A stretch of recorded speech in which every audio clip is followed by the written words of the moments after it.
Durante l'avvertimento, la stragrande maggioranza dell'umanità, per volere di Dio, assaggerà fisicamente il fuoco dell'inferno, oppure quello del basso purgatorio, a seconda della condizione di ciascuna anima. Invece, i giusti, ossia coloro che rispettano i 10 comandamenti, durante l'avvertimento proveranno pentimento e vergogna per i propri peccati, ma non assaggeranno il fuoco suddetto.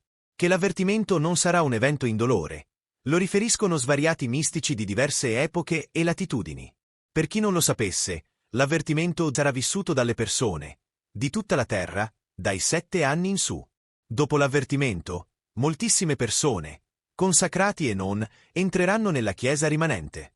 La Chiesa rimanente accoglierà Cristo al suo ritorno, come da profezie a Don Stefano Gobbi, a Giuseppe Auricchia, Avola, e ad altri mistici.